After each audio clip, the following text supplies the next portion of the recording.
Hi, friends. It's that time again. My name is Kenny Jang, and you're here for the Church Online podcast. Today, we've got a fun show, very practical. We're going to talk about 3 ways to increase engagement with beautiful, beautiful web links.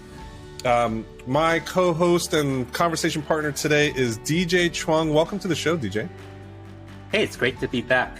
Thank you for having a beautiful conversation about web links. Absolutely. Now, before we get there, I just want to do a shout out to our sponsor, Identity Digital, who brings us the .church top-level domain name, which is used by tens of thousands of churches like Canvas.church or Life.church to connect and engage with visitors online. Now, as part of that Identity Digital portfolio, .church is a domain name that comes with added security and phishing protection. You can get your own .church domain name at name.church or your favorite registrar online.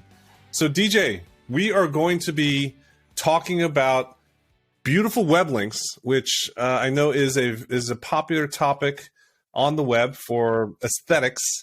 But more importantly, practically speaking, we're going to make that connection between beauty of that URL and increasing engagement, right? So that's one of the things that we're going to dive into today. So let's talk about today. Let's talk first about the different ways to use domain names, like in marketing and communications. Is there just more than more than a link that goes on a website?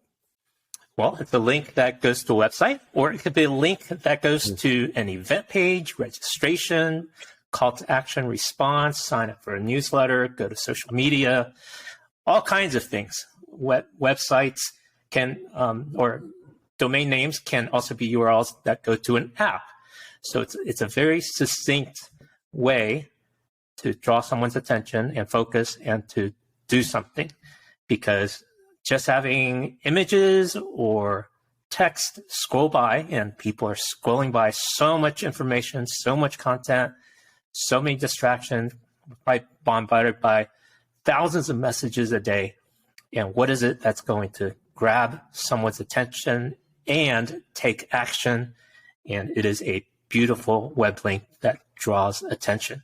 And we're humanly wired to things that are attractive and beautiful. So when I saw this Paisley shirt in the department store the other day, I was drawn to it, and I had to get it because it's orange and it was on sale and it was unique.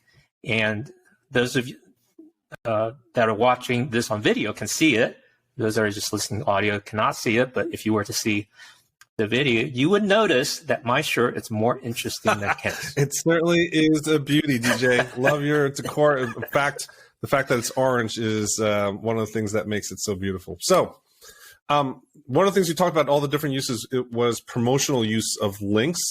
I want to camp out on that just a little bit. So can you talk through for me, what's the advantage of using a promotional URL versus just a standard URL, for example? Yes. So, for example, every church, or certainly churches listening to the Church Tech Today podcast, have a homepage and hopefully a domain name. I've also come across some churches that just have a Facebook page or just have an Instagram, and it serves their small community just fine. But having a homepage is good for kind of the first impression, and we've talked about that on a previous episode. But there are other things that you want people to do than just going to the generic homepage that serves the generic population.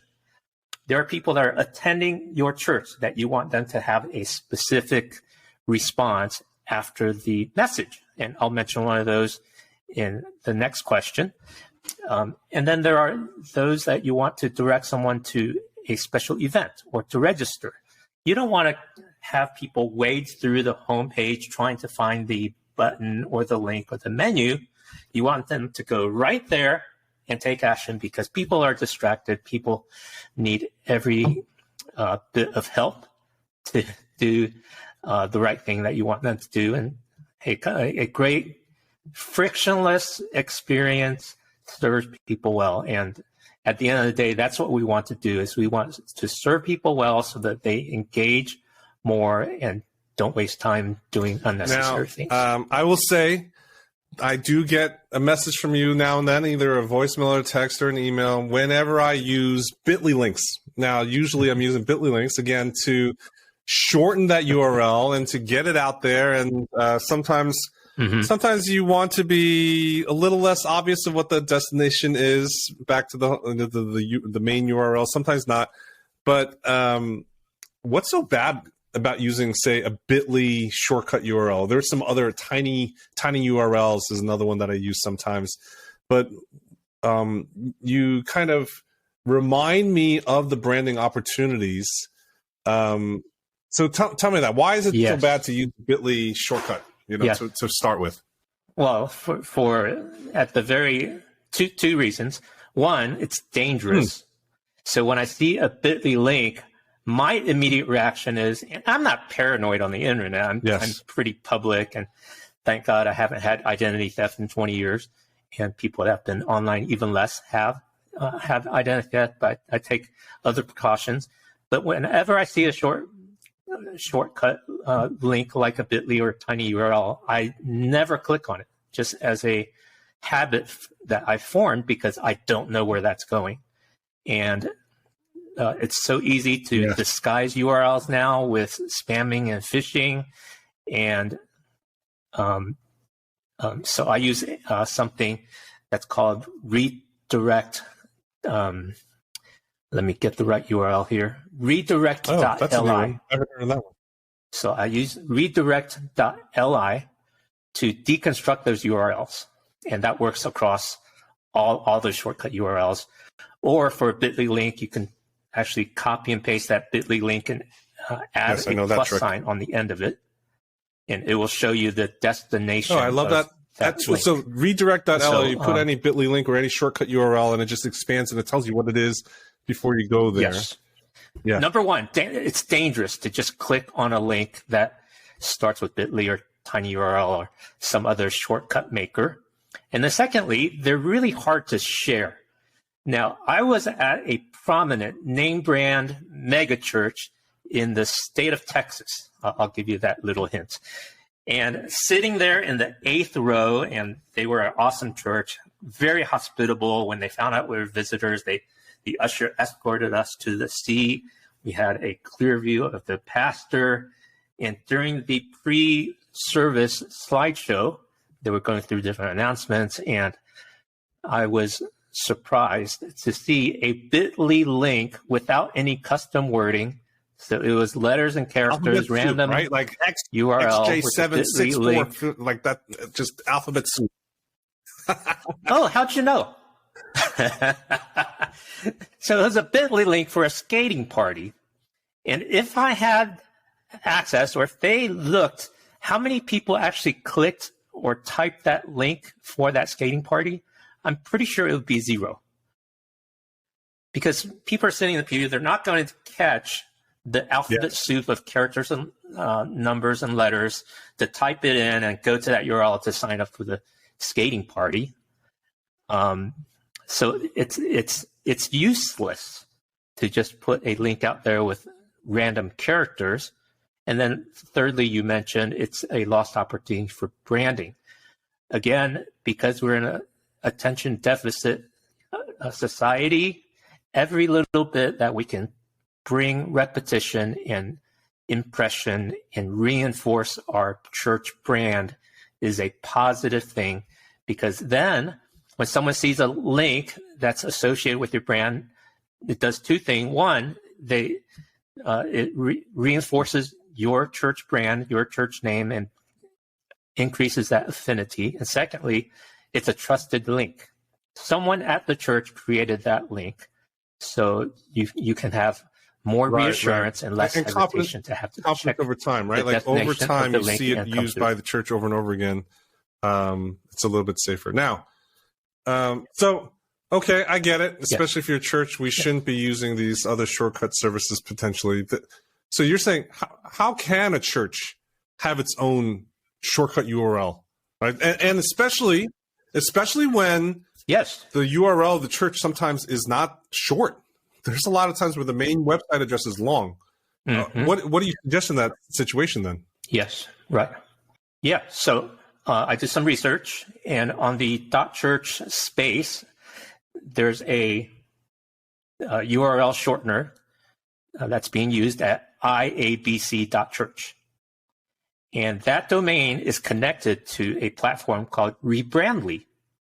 So Rebrandly is a shortcut maker that you can share with a couple of your social media team and your web team to say, hey, when you have a shortcut URL related to an event, a sign-up form, a landing page for a ministry, a call to action, log into Rebrandly and create a custom link at iabc.church/Easter or iabc.church/Christmas, and then have it go directly to that longer URL that is the church's destination. Now, what's nice about the shortcut URL, it fits in a tweet better, it fits on your social media graphic better, and it's more memorable. So iabc.church/keyword is much easier to include in your announcements, in your social graphics, than something much, much, much longer. And many churches have long URLs, and it saddens me to see when people say, go to our church and search for the keyword, whatever. I'm like, come on, are we still having to use so many words to bring a call to action? And the longer it is, the more words you use, there's a diminishing return. And well, your Church Tech Today audience, you're sensitive to every friction point and anything that's a hurdle that lowers response rate. So the tip here is use a nice, clean, shortcut URL. And you don't have to get a brand new domain. You can even use a subdomain in your existing URL if you already have a sufficiently short I saw domain a name. church that used the subdomain events. So it was like event.abcchurch.easter /Easter/VBS/ They use the subdomain as their the main stem of the URL for redirects. And so I'll mention 3 shortcut URL makers. So you can actually use a platform that does better tracking in terms of statistics, and then can give you that custom keyword that's memorable and easier to share. So Bitly actually has these down. So what are the 3? Okay. Well, we're going to add it in the show notes. True. So you don't need to write it down. Just add it to the show notes. All right. Make it easy for you. Again, we're here to serve people. At the end of the day, we're here to serve people. So we're going to add these in the show notes, but I'll mention them so that at least you've heard them, because again, repetition. So Bitly is very popular, but they offer a free service as well as a paid service under $10 a month. You can attach your custom domain name or a subdomain name to a Bitly platform and then use keywords to create links. TinyURL also has a custom domain name option. And then Rebrandly has a custom domain name option, along with, they're both freemium. So free level, you get the Alpes of Soup, and then you pay the $10 a month or so and get the custom domain name. So I highly recommend the custom domain name. Not only does it make it easy for users to engage with you, you get a beautiful link plus statistics. Statistics are valuable because then you see what's effective. And if you're a larger church or you want to see what is working better in terms of your marketing, you can actually use 2 different URLs and see which one engages your people better. Absolutely. You can create multiple redirect URLs for the same destination URL and then use them in different channels, one for social media, one for email, one for on-stage announcements, etc. That's a great way to do data tracking. I've done that before. Now, DJ, you've mentioned there's a third way that you typically say that churches can use domains for social links. Can you share a little bit about that? Yes, social links. This is kind of a novel way to use domain names, but we've found several churches doing that. And there's a couple churches out there in the .church world that use it as a redirect to their Facebook page. So instead of having a website that's built on WordPress or some other content management system, and by the way, like 43% of the internet is using WordPress. for their websites. And that's probably true for many churches as well. So very popular, free content management system, free in terms of the software. You still need web hosting. But Oswego.church is a domain name that automatically forwards to their Facebook page. Oswego is spelled Oswego. And we can add a link in the show notes, and you can click right through, and then they put that on the graphics. Oswego.church is on their graphics, but it actually goes to their Facebook page, which is a longer URL, facebook.com/Oswego Church, which is kind of long to squeeze into a graphic, but Oswego.church fits right on any social graphic, very cleanly, very nicely. And there's another one that we found, respond.church. Pretty handy. It goes to a link tree of a Seacoast church that has a hyphen in their URL. But respond.church, they should say it at the end of every service and say, go to respond.church and connect with us on the Connect card and social media and whatever else. Very handy, respond.church. So you can make a domain name, your call to action, without the slash, without the keywords, just a clean domain name, call to action. That's so interesting. I'm just thinking through my head of use cases. Andy Stanley features the URL for their top 3 every single week. And I think it is northpoint.org/top3. I don't remember, it's top-3 or top 3. Is a 3 spelled out? I actually don't remember right now. I remember him doing the call to action, but they could do top3.church, right? And that's just easy. And then you actually go there every single week. That's a similar use case, right? Yes. Yes, that would be a similar use case. And while we're at it, let me mention one more use case, one more example of how to use domain names to increase engagement. So promotional links. I have 3 examples of those I want to share with our viewers and listeners. So there's a church down in, where is this? I think it's in Texas. It's called Blessed Hope Fellowship. And as part of their billboard campaign, they use bhf.church. Right there on the billboard, when people are driving by at 65 miles an hour, they probably don't have time to catch a long URL with keywords and all that. So BHF, Blessed Hope Fellowship, actually it's in Southwest New Mexico, uses a billboard and puts that URL, that very short, clean domain name, easy to remember for drivers who come by. They have that impression, bhf.church, and then when they go home, they can type that right in and respond to engaging with that church. So great promotional through your whatever marketing or billboard campaign. Another example is event-based. We mentioned that a few times, but I wanted to show you an example. BetterTogetherEvent.church. So this church is Victory Life People Church, and they use it to redirect to a long URL, victorylifepeople.church/better-together-Christmas. Very long URL, right? But not very easy to share. But by using a domain name that goes directly to that landing page, bettertogetherevent.church, makes it easy to share. Love it. Makes it easy to promote. Promotional URL for their Christmas event. And it's generic enough, they could use that for other events throughout the year, Easter and summer party, whatever, bettertogetherevent.church. Go ahead, Kenny, you can say it with me. Much better than that other long, crazy URL that you have mentioned.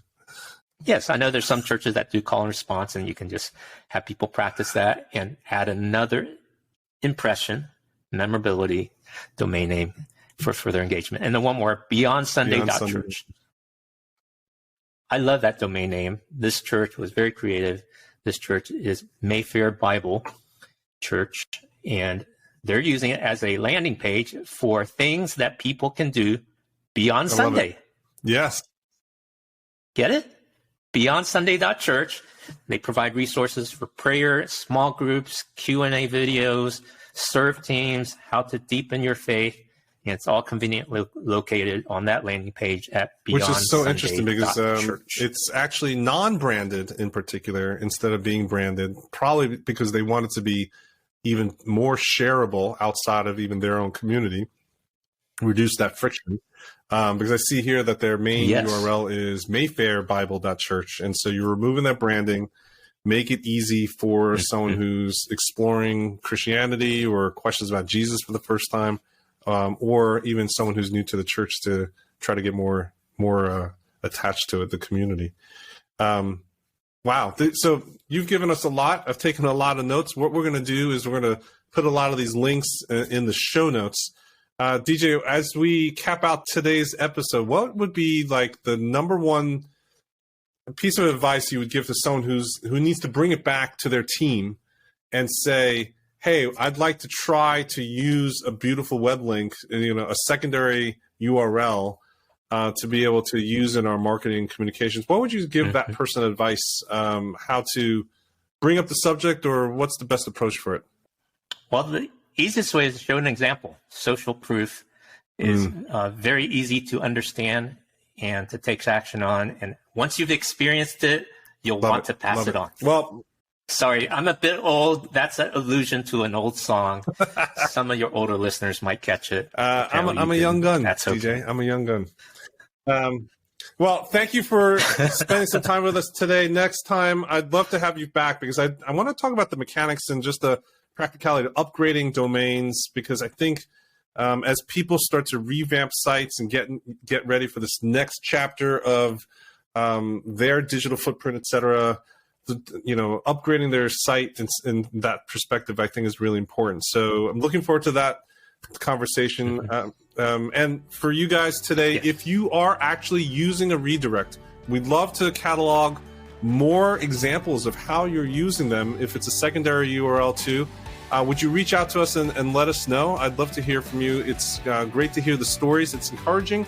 It also helps us provide more, like DJ said, more examples and social proof to other leaders so that they can actually start to increase their engagement by using these advanced techniques of communications on the web. So email me at kenny@churchtechtoday.com, and we'll be back here next time here on the Church Online Podcast. I'm DJ Chuang and Kenny Jang here.